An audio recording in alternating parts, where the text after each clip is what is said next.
I think this is the only solution we have, this ceasefire, because it's impossible to explain. We want to fight against terrorism by killing innocent people.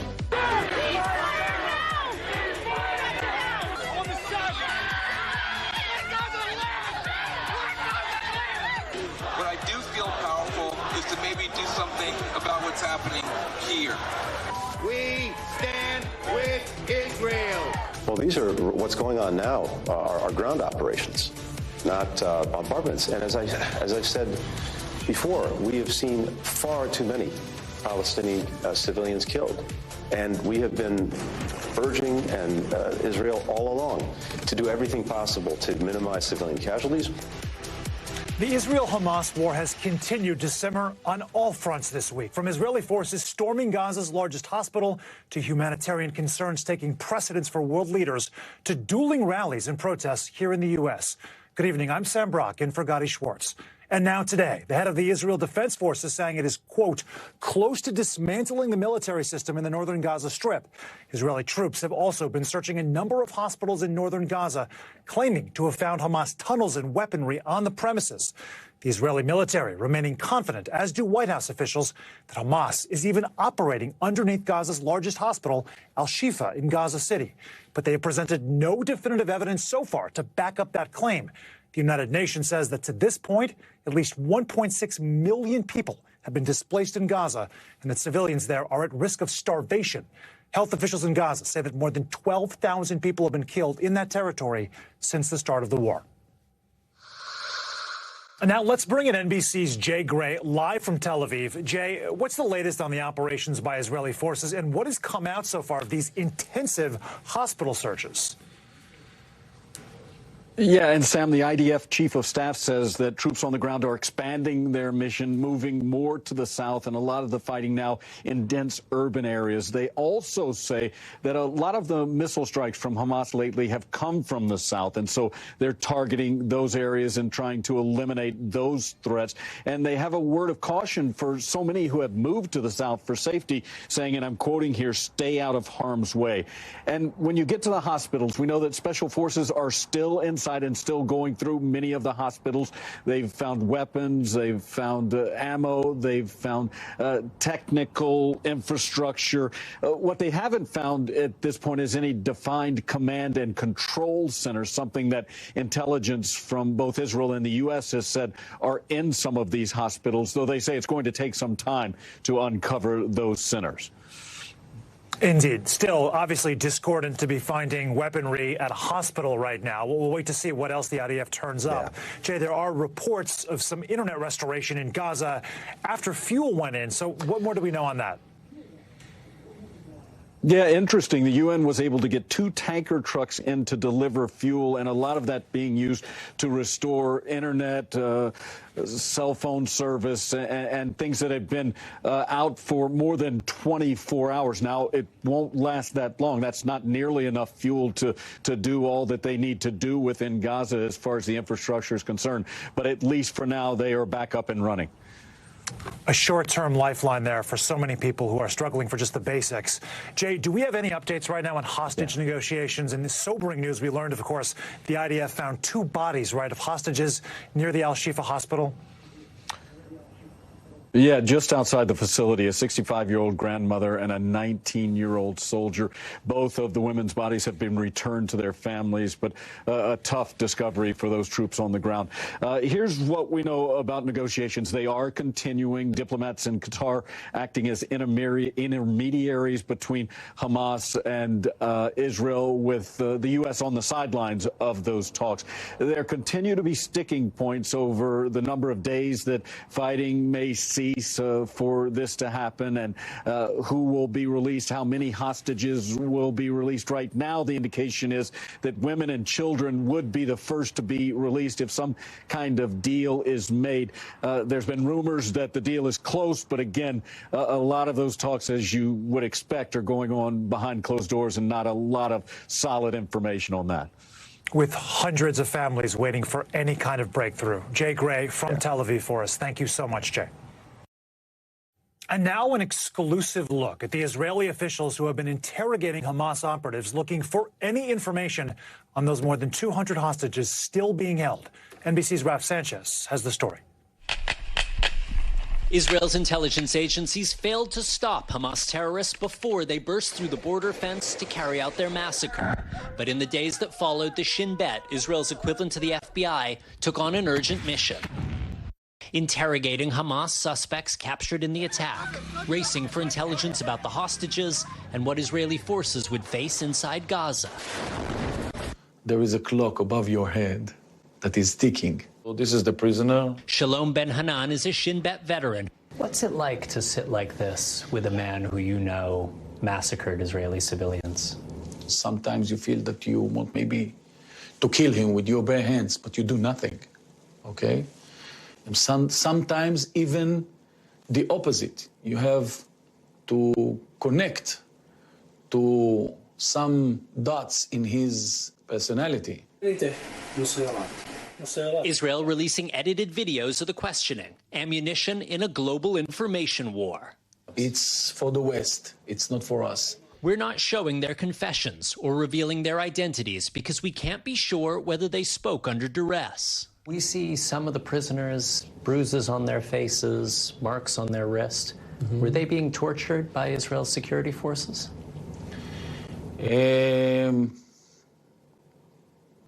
They were captured in combat.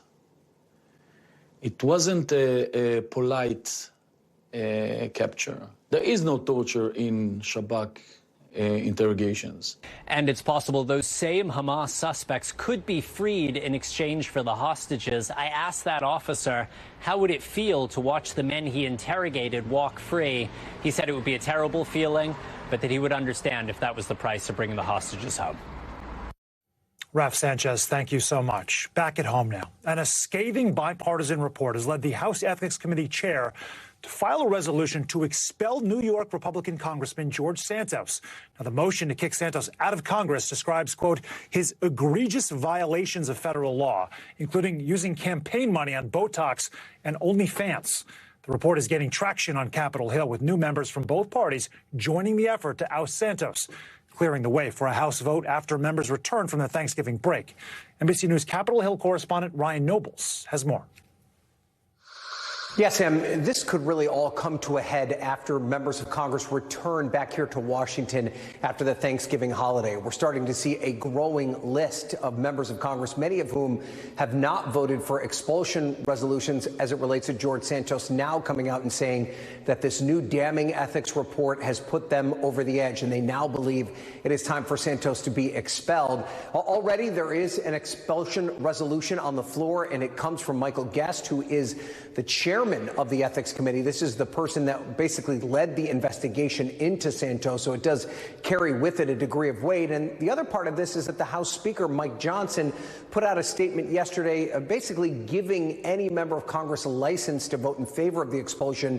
He's not telling them whether to vote yes or no, which sometimes leadership would try and lean on these members to try and have them go one way or another. The big variable in all of this, though, is how does George Santos react to all of this? He's been very defiant from the beginning of this controversy and had said for a long time that he was never going to go anywhere. He changed his tune a little bit after the ethics report came out, and he said that he was not going to seek re-election. Will he now perhaps attempt to step down and resign from his seat before his fellow members kick him out of office? Well, he does have a press conference planned for first thing in the morning on November 30th when Congress returns. He is not signaling exactly what he plans to say during that press conference, but he's been very critical of the way that the House Ethics Committee handled this investigation, even though they point out in their report that he turned down an opportunity to defend himself or sit for a deposition. So while this process in many ways feels as though it's dragged out since that first report from the New York Times about the questions of his biography came to light, it could speed up in a very, very serious way once Congress returns after the Thanksgiving break, and there is a very real possibility that George Santos will no longer be a member of Congress when the new year turns. Sam? Yeah, it appears a tipping point after months there within the Republican caucus. Ryan Noble's reporting. Thanks so much, Ryan. President Biden right now heading home after a week of high-profile meetings with world leaders at the APEC summit in San Francisco. But not before he sat down with Mexican President Andrés Manuel López Obrador today, who was also in town for this week's Asia-Pacific Economic Cooperation Conference. The two leaders pledging to work together to address drug trafficking, crime, and the influx of migrants at the border. Nothing is beyond our reach, in my view. I really mean it. When Mexico and the United States stand together and work together, as we've been doing. We see in our security cooperation, we're working side by side to combat arms trafficking, to tackle organized crime, and to address the opioid epidemic, and including fentanyl. President Biden wrapping up the day by handing off the chair position to Peru's president during the APEC leaders' retreat. NBC News White House correspondent Monica Alba has this report. Sam, President Biden wrapped up a very busy week here in San Francisco. Of course, it did start with that major summit with Chinese President Xi Jinping, where they were able to secure some commitments on restoring those military-to-military communications, and then also some progress on fentanyl, specifically trying to stem the flow of it into the United States. But it really goes on this journey globally before it gets there, with those precursor chemicals in China that then make their way to Mexico. And that is a really key part of the conversation and of how they're going to try to tackle this, because today President Biden met with his Mexican counterpart, Andrés Manuel López Obrador, to discuss exactly that. And so far, the U.S. says that Mexico has been cooperative on this, but that there is more that can be done. So both sides have agreed to try to work on that, because the way that these drugs are getting in through the southern border oftentimes is through smuggling from Mexican cartels. So the U.S. is asking Mexico to continue to do more on this, and they believe that with both Mexico and China's commitment that really we could see some progress there, given the deadly scourge of those opioid epidemic and overdose deaths that we have seen in this country. So that was a priority coming out of this summit. But it was also meant for President Biden to try to talk about alliances and partnerships in the Indo-Pacific. That's what this conference was all about. It's something that the president talked about throughout all of his meetings. And of course, he's trying to have these conversations on the world stage while he is entering a critical re-election year. And that was something he talked to the Mexican president about as well, since there will be elections in Mexico next year. And that is why they're trying to get all of these topics out front ahead of what could be some very consequential changes on the world stage. Sam. All right. Through all that San Francisco fog, some clear communication. Monica Alba there for us. Thank you so much. And don't go anywhere, because we are just getting started. Up next, convicted murderer Alec Murdoch was back in court today, but this time it's related to the dozens of financial crimes he's accused of committing. We've got those details. Plus, is climate change causing infections to spread more quickly? Do not panic. We're going to be separating fact from fiction when it comes to something called valley fever. And if you're trying to leave early to get to your Thanksgiving Day destination, you are not the only one who thought of that plan. We'll tell you the best and the worst days to drive and fly. We'll be right back. Are you worried about the crowds? Yeah, I am worried. But, you have to be home for Thanksgiving, so it's okay. I'll just be there ahead of time. And welcome back. Here are some of the other headlines right now that we're tracking tonight. Yesterday, TMZ reported that Sean Diddy Combs was the subject of a secret NYPD criminal investigation. But today, the NYPD says that is patently false. In a statement, the department said there is currently no such investigation. However, the lawsuit that alleges Combs abused and sexually assaulted his ex-girlfriend, R&B singer Cassie, still stands. Combs denies all the allegations. Former First Lady Rosalynn Carter has entered hospice care, her family announced today, joining her husband, former President Jimmy Carter. Mrs. Carter was diagnosed with dementia earlier this year.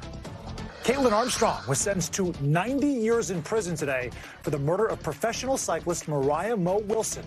Armstrong shot Wilson 3 times last year after Wilson had dinner with Armstrong's on-again, off-again boyfriend. Sam Altman was fired from his role of CEO of OpenAI, the company behind ChatGPT. The company said Altman was, quote, not consistently candid in his communications with the board. Chief Technology Officer Mira Murati will be the interim CEO. Some bad news for some parlays. Say it ain't so, Joe. Cincinnati Bengals quarterback Joe Burrow out for the season. Coach Zach Taylor told reporters today that Burrow suffered a season-ending torn ligament in his wrist during last night's loss against the Ravens. Taylor said it is likely that Burrow will need surgery, and that team's once aspirational Super Bowl hopes now appear to be over. Well, convicted killer and former South Carolina lawyer Alec Murdoch striking a plea deal just days before his trial on dozens of financial crimes was about to start. Anything else with regard to the guilty plea that you'd like to say today, Mr. Murdoch? No, sir, other than I'm glad to finally be given the opportunity to plead guilty. I am happy to be pleading guilty to these charges. All right, that was a lot of charges. Murdoch pleading guilty to stealing millions of dollars from vulnerable clients during his time as an attorney, charges that included money laundering and financial fraud. This all comes one day after the judge who presided over the murder trial recused himself from that case, claiming jury tampering from the clerk of court. At least those are the allegations right now from the defense. He is the same judge who was overseeing Murdoch's financial crimes case. Murdoch's attorneys continue to push for a new trial in his murder case. NBC News legal analyst Danny Savalos joining us now with more. Danny, we talked about that last week. It seems like every time you look up at this trial and the sort of tentacles thereof, there's something new going on. What does this guilty plea mean for Murdoch? Now, we're talking about it for state charges. He was facing more than 100 of them related to financial crimes. This was essentially a foregone conclusion. I mean, Murdoch essentially admitted to these crimes during his murder case when he took the stand as part of a gambit where he would essentially say to the jury, yeah, I may be a financial fraudster, but I am not a killer. So now he always knew he had to pay the piper. This is that day. And he had to plead guilty because, I mean, all that evidence would have come in against him had he proceeded to trial. In all likelihood, he waited until the eve of trial to possibly get the best deal from the state. And maybe that worked, maybe it didn't. So reportedly, Danny, it's about 27 years as part of that plea deal that's going to be tacked on in terms of prison time. But obviously, Murdoch is also looking right now at consecutive life sentences for murder. Let's talk about this judge who only a day ago recused himself from any post-trial motions in Murdoch's murder trial. What do we know about that? How significant is this development? It is significant. It doesn't happen very often, but in high-profile cases, the normal things don't happen that happen in normal cases. And here's what I mean by that. If this were a normal motion for a new trial, people allege all kinds of things. Maybe they allege clerk misconduct, whatever the case may be. Well, in this case, not only have they alleged that, the defense has also attached the affidavit of an ethics expert, a judicial ethics expert, who has opined that this judge violated the rules of ethics when he gave interviews after the guilty verdict. Now, in most of the cases with people you've never heard of, judges don't give interviews because they aren't high-profile cases. And I have to say, just as an observer, I don't know what's happening in Culleton County that everybody wants to be a superstar. The whole reason this case is being challenged is because the court clerk allegedly was involved with the jury. But some indisputable facts are that, yes, the court clerk did travel with the jury afterwards on a press tour. And now this judge supposedly was giving interviews as well. So, I mean, I think everyone in Culleton County, if they're frustrated at this motion practice, they have themselves to blame, at least the clerk and the judge probably should have recused himself. It's a fascinating point between the clerk of court and now the judge recusing himself, having done interviews after the fact, after the trial. What do you think it means, him recusing himself? Does it give the defense any more ammunition for their efforts right now to try to retry the murder trial, Danny? Do you think there's going to be any connection there? The reason I think that's a minor victory is that when you make a motion before a judge who tried the case and you say, essentially, hey, judge, you didn't control the jury and you didn't give us a fair trial. Well, as you can imagine, judges aren't inclined to be that critical of themselves. They're inclined to say something like, well, no, I think I did give you a good trial. So now they're going to get at least a new judge and a new judge's eyes on it. And that might be a minor victory. But look, when you're a convicted criminal on appeal, grabbing for any straws you can, any victory is arguably a huge victory. And this could be a significant one. We will see what the next couple of weeks and months have to hold, but always appreciate your insight, Danny. Thank you so much. Well, tonight on an all-new Dateline, we are hearing from the lead detectives behind the Murdoch murder case for the very first time. They revealed a moment that they knew, they say, that the case had been blown wide open. You can tune in starting at 9 o'clock Eastern on NBC. And welcome back. Here are some of the stories that are happening out west that we're following right now. Initially, fear had rippled through the Golden State that a portion of the 10 freeway in Los Angeles could be shut down for months. But some good news for traffic gridlock drivers there. It is expected to be reopened no later than next Tuesday, just in time to accommodate all of that holiday traffic. Last week, a fire damaged columns that support a section of the freeway. Turns out the damaged section would not have to be completely rebuilt, significantly shortening the timeline for repair. Well, 3 teenagers accused of beating a high school student to death were in a Las Vegas courtroom this morning. A 4th teenager also arrested, appearing in court later in that day. An absolutely awful story. All 4 of them will be tried together as adults for murder. Police say the group of teens beat 17-year-old Jonathan Lewis at school until he became unconscious. Lewis then died from his injuries a week later. 4 other teens charged in the beating are expected to make their first court appearance on December the 6th. And soon, California students are getting a primer on spotting fake news on the internet, equipping them to perhaps be better than other students in other states. That's because beginning next year, all K-12 students will have a media literacy skills integrated into their everyday curriculum. That requirement comes from a law signed by California Governor Gavin Newsom last month, and it's designed to make students think more critically about what they see online. Well, scientists right now warning about a surge in fungal infections linked to climate change, particularly something called valley fever, which is caused by a flesh-eating fungus. The infection is triggered by inhaling fungal spores that thrive in hot, dry environments. Think the Southwest, places like California, Arizona, New Mexico. But one study is predicting that climate change could push valley fever's range eastward across the Great Plains and northward to the Canadian border by the end of this century. NBC News medical contributor Dr. Kavita Patel joining us now with more. Kavita, so good to see you. I remember when we used to talk on a weekly basis. It's been a while, but I'm glad to have you on. Although when you hear fungal infections and flesh-eating bacteria, not really something that many people feel good about. Can you walk us through this? How do you know if you've been exposed to valley fever? How serious are the symptoms? Sam, so I would normally say that this is something that happens in the southwest part of the country, and that would be a trigger to think about things that if you develop kind of a flu-like illness that you just couldn't shake and then it went deep into your lungs, anybody who's trained in the southwest part of the country would think, aha, that could be valley fever caused by 2 species, two types of fungi called coccidiomycoses. But because of climate change, we're not just seeing them in the southwest, we're seeing them as far north as the Pacific Northwest. So symptoms really do look like the flu: nausea, vomiting, headaches, fevers, chills. There can be a rash sometimes, Sam, but sometimes that doesn't happen. And then that's the early stages, or valley fever. And then it can get much worse and develop into all sorts of very bad consequences.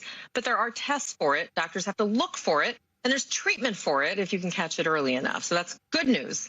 But you really have to kind of identify these symptoms. Comes from spores from the soil. People ask me this all the time. How does this happen? Comes from spores in the soil that go airborne and that you breathe in. And that's how the process starts. Wow. Okay. So you inhale the spores. You mentioned, Kavita, right, there are treatments. Is there a vaccine to prevent it? No. And this is something that I think scientists, look, with COVID, we got really lucky. We were able to develop vaccines. This is something that we really do have to just be on alert and look for. And you can prevent, Sam, if we know that you're working with soil, or we know that there are areas that might be high with this type of fungus or fungi, kind of fungal spores. Sam, the basics protect you: a mask. But that doesn't mean you need to kind of walk around in the dirt wearing a mask. It just means that climate change is real. It's affecting all of us, and that we need to have a heightened awareness. If you got a cold and flu that you can't shake, go see a doctor and just kind of think about things that are atypical if you just have something that doesn't fit with a normal pattern of getting sick. You and I have both been sick, but if you can't shake it and it's getting worse, then take a moment to think about it. Yeah, talk to a physician. And lastly, you mentioned climate change. So are there other kinds of diseases that could get worse as a consequence of climate change? Yeah, I don't want to scare people, but all of them could get worse, especially things that depend on other vectors like mosquitoes or ticks, because we're seeing an increase all around the world of diseases that are spread by animals, by insects that don't normally live in certain parts of the country and that don't normally live during the winter. For example, we're seeing malaria popping up during the winter seasons in parts of the country we don't expect. We're seeing ticks that spread Lyme disease in parts of the country that we have never seen before. We're seeing changes in the kinds of species in Alaska that can carry other certain kinds of viruses, Sam. So this has been something doctors have been dealing with and scientists for several decades, but it's becoming very real with some of the headlines and some of the illnesses around the world. Yeah, definitely a lot of things we don't like to hear, but these are the consequences of a changing planet. Yeah. Dr. Kavita Patel, thank you so much for all of your insight, as always.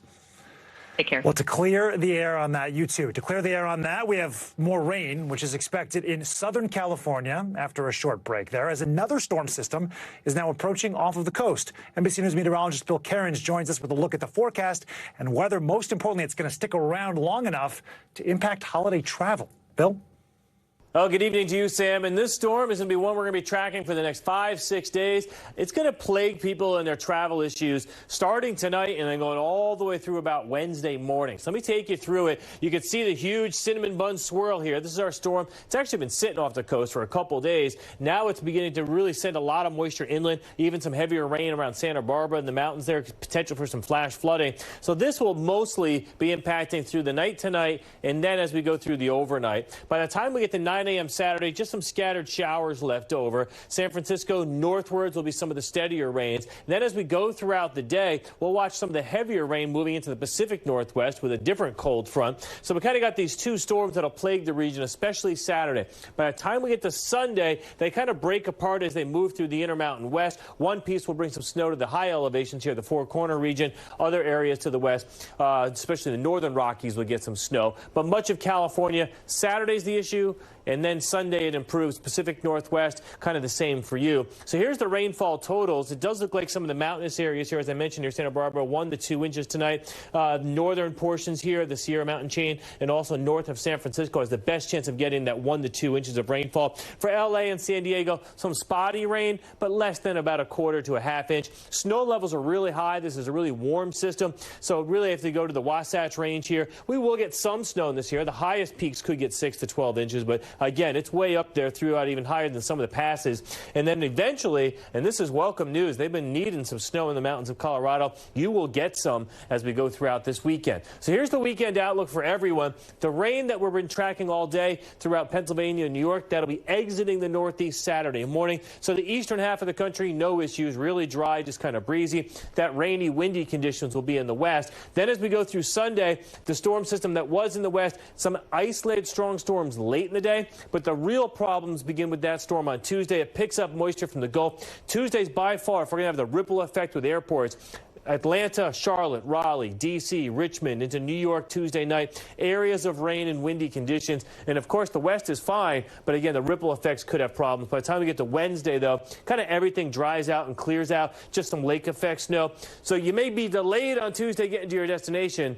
But by the time we get to Wednesday, the airport should be able to catch back up. And here's kind of how it looks on the maps here as we go through the holiday Tuesday and then Wednesday, maybe even some snow in the north. So an active forecast, Sam, but I do think everyone will get to their destination. All right, well, unless, of course, you're traveling on Tuesday and you're held up by the weather. Bill, thank you very much. So let's talk about the timing of all this. Planes, trains, and automobiles, all of them taking tens of millions of Americans to their families, we hope, for Thanksgiving. And experts say that the next several days could be a record breaker in terms of just the volume. NBC News correspondent Tom Costello has more. Just a reminder, you're allowed one carry-on bag, one personal item. 6 days till Thanksgiving. It's the start of the travel rush crescendo, with the TSA expecting to screen about 30 million passengers over the next 12 days. That would make it the busiest holiday travel period ever. Airports are going to be very busy, and preparation is key. At Chicago O'Hare, some travelers are on a pre-Thanksgiving trip and already thinking about next week's crowds. We have 2 trips back to back. We're visiting my mom here in Chicago, then we're flying back to D.C., and then we're driving to Connecticut for Thanksgiving. So we got a lot of travel. Yeah, we got a lot of travel. I'm flying on Monday for Thanksgiving, that's right. And what are you thinking? Are you worried about the crowds? Yeah, I am worried. But, you know, you have to be home for Thanksgiving. The busiest days to fly next Tuesday and Wednesday before the holiday, and Sunday after Thanksgiving, when the TSA says 2.9 million passengers could pass through checkpoints. In Orlando, they're anticipating a 17% increase over last year's travel volume, and say passengers should arrive even earlier than they would for a typical trip. Remember to follow 321. Passengers should be at the airport ticket counter 3 hours before their flight, at the checkpoint 2 hours before their flight, and at the gate 1 hour before departure. From the skyways to the highways, where AAA projects more than 55 million people will drive to their Thanksgiving destinations over 5 days. The worst times to hit the road: late afternoon Wednesday, midday Thanksgiving, and then starting around noon the Friday after. The good news for drivers: gas prices right now are averaging 40 cents cheaper per gallon than this time last year, even cheaper in the South. You're below $3 right now. We haven't seen that in a long time. Yeah, importantly, TSA PreCheck now has 17 million people signed up, 4 million more than a year ago. They're still keeping the lines for PreCheck at about 10 minutes or so, 30 minutes if you're not PreCheck. So that's the incentive to sign up for PreCheck and get yourself pre-screened and go through that entire background check in advance. Back to you. Yeah, I'm sure, Tom, thank you. That many people saying 10 minutes to get through TSA. Where do I sign on the dotted line for that right now? Up next, getting out of Gaza. When the war first broke out, fleeing that area was extremely challenging. We'll share the story of an American teenager who was lucky enough to escape. Stay tuned.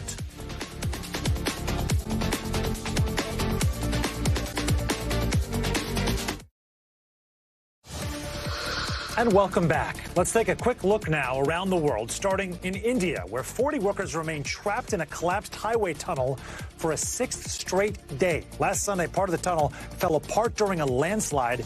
Today, rescuers were drilling deep into the rubble to create space for an escape pipe. You actually saw it in one of those images there. The men trapped inside have received food, medicine, and oxygen through a much smaller pipe.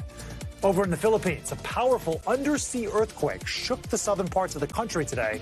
Officials there say that they are investigating the report of at least one death. It was a magnitude 6.7 quake, which was centered at depth of some 40 miles. But thankfully, no tsunami warning was issued. And finally, over in Russia today, President Vladimir Putin is claiming that his country's economic growth will exceed 3% this year. Last month, Russia's central bank projected growth under 3%. Why is that significant, you ask? Let us not forget that Russia's economy actually shrank by more than 2% last year. A number of civilians have been trapped in Gaza since the war began over a month ago, and that includes Americans. Tonight, Aaron McLaughlin has the harrowing journey of one teenager who finally did make it out. And even if you didn't die, you still feel like you're in the worst nightmare that you've ever lived. 17-year-old Farah Abu-Olba says nowhere in Gaza is safe. The Pennsylvania teen was visiting family in Gaza when the war started. Farah and her family were forced to evacuate south. Even here, it's not safe. NBC News joined Farah and her mother on their trek to the Egyptian border. I'm so scared. At one point, their bus was bombed. Farah says shrapnel struck her hand. She lost 2 fingers. My hand falls like this, and this finger flew. I took my hijab, I wrapped my hand around, and I didn't scream, I didn't cry, I just kept praying. The teen and her family then walked 2 miles to Al-Quds Hospital. The entire road of the Quds Hospital is just dead bodies. Al Jazeera capturing this moment shortly after Farah and her family arrived at the emergency room. They were trapped inside Al-Quds for 11 days. Farah says bombs were dropping all around. So many people were in their rooms that got hurt. A guy that we knew, he went downstairs just to smell fresh air. One of the planes above started shooting all around, and the gunshot went through his head. The Israeli military says it does not target civilians and alleges Hamas exploits hospitals for cover. On Tuesday, the IDF evacuated Al-Quds. We reconnected with Farah from the safety of Cairo. What do you want other teenagers in the United States to know about Gaza? They're just like us, these little kids that have great big dreams. Half of them got their lives taken away for no reason. why does everyone there have to live through this? Erin McLaughlin, NBC News, Tel Aviv. They're just like us. Well, before we go, it is time for the future of everything. Elon Musk is in hot water once again, this time for what he's been posting on his own platform, X. Those details are next, so stay tuned.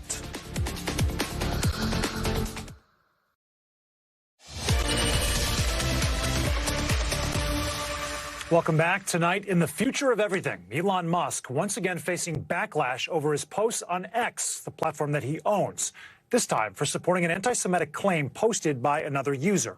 Now, earlier this week, Musk responding to a post accusing Jewish people of hating white people by writing, "You have said the actual truth."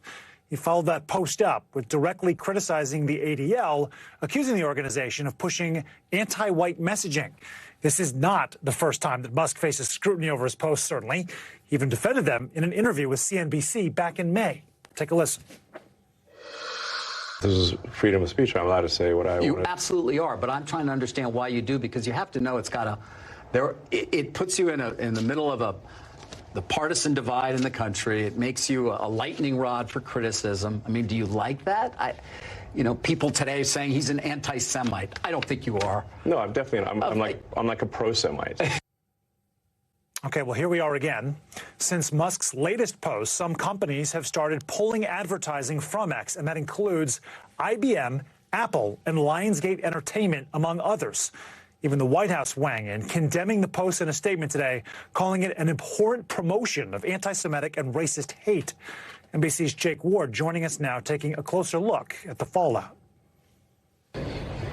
Sam, the tech billionaire Elon Musk has walked right into it, seeming to endorse the sentiments of a poster on his platform X, formerly known as Twitter, in which that poster essentially, I don't even really want to reiterate the sort of anti-Semitic sentiments that he put out there, but suffice it to say, very ugly and very tired tropes were purveyed. And afterwards, the CEO of that company weighed in and wrote, "You have said the actual truth." And with those 6 words, seems to have gotten himself into, again, a tremendous amount of trouble. This, of course, follows a pattern. We have seen in the past Elon Musk pushing anti-Semitic remarks. He, at one point in 2018, posted, "You know who controls the news media? Hello."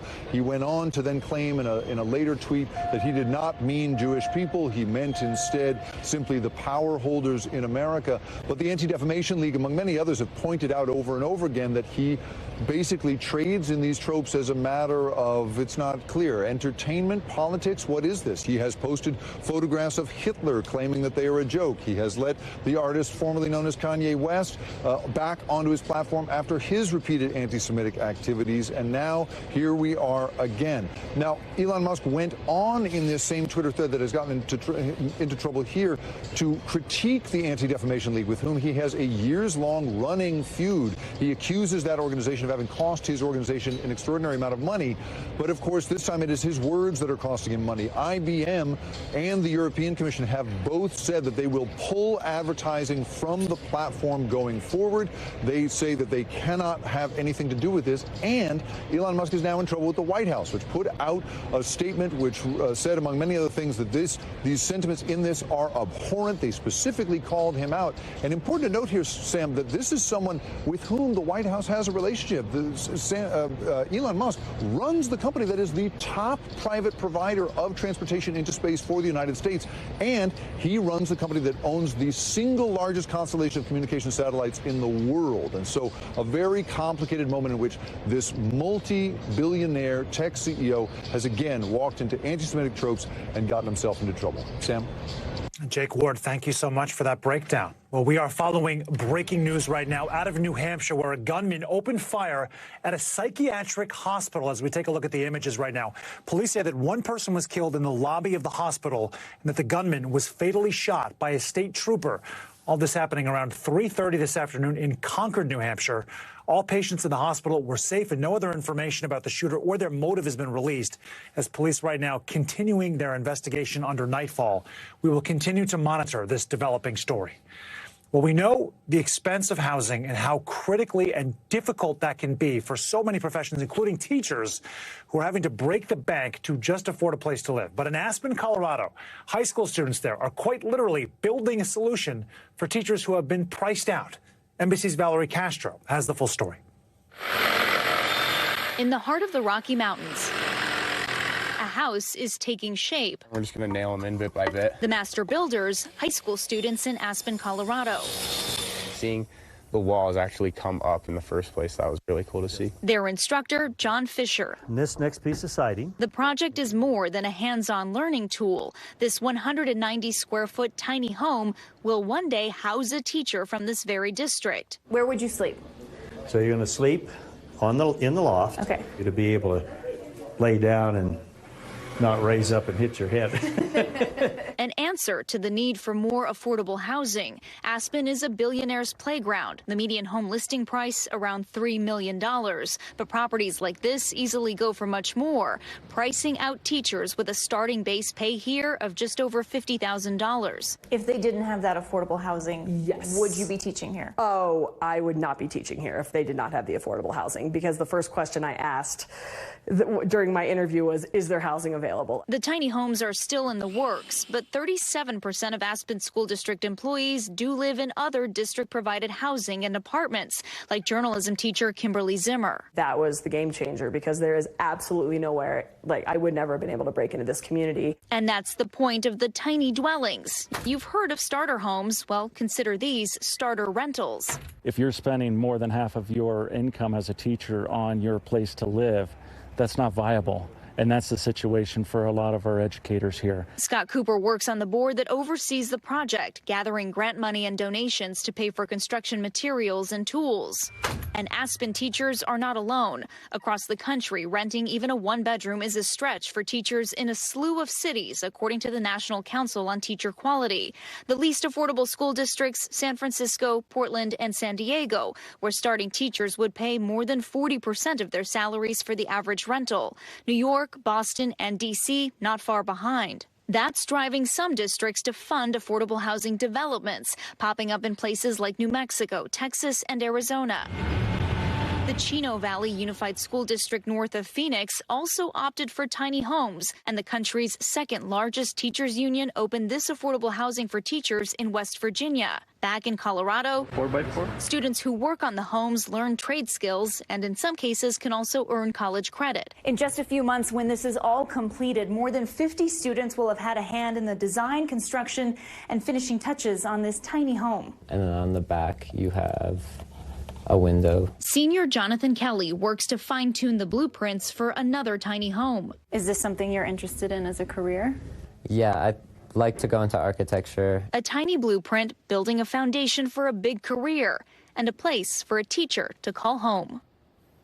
Here's to those students changing the world, one house at a time. Valerie, thank you so much. Well, finally tonight, a supersized 60 seconds of joy to end your week, because we all need this. We are less than a week away right now from Thanksgiving, so we thought you could use a second helping of joy, and this story surely does not disappoint. Meet a barber out of Kansas City who is clipping hair as he collects food to help feed his community. Dia Wall from our NBC affiliate KSHB has more. Yeah! You just can't miss Fred Dantzler. You see the curls now? Wait till Thanksgiving. You see him? You definitely hear him. Yada! Regulators! And you feel the energy of everything he does. Yeah, I'm cool. Got this microphone though.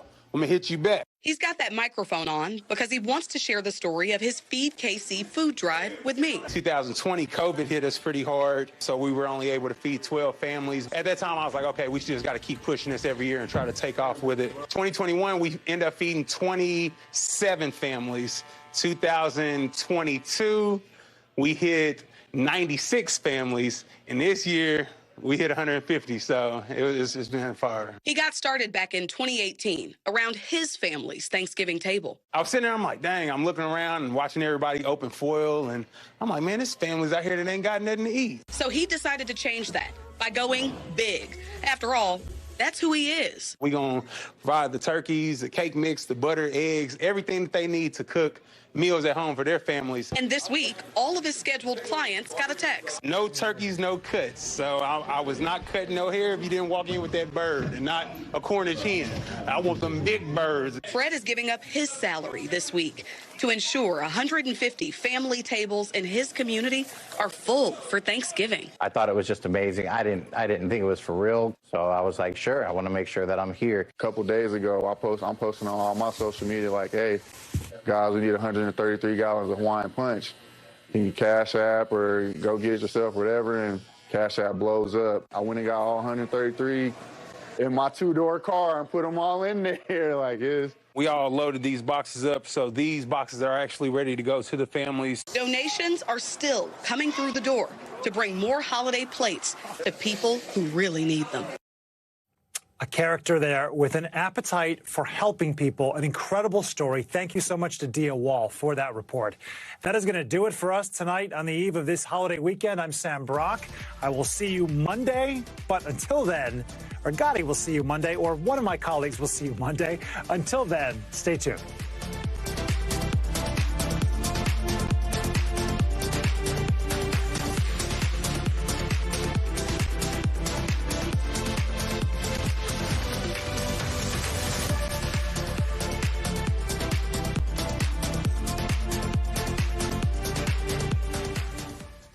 Thanks for watching. Stay updated about breaking news and top stories on the NBC News app or follow us on social media.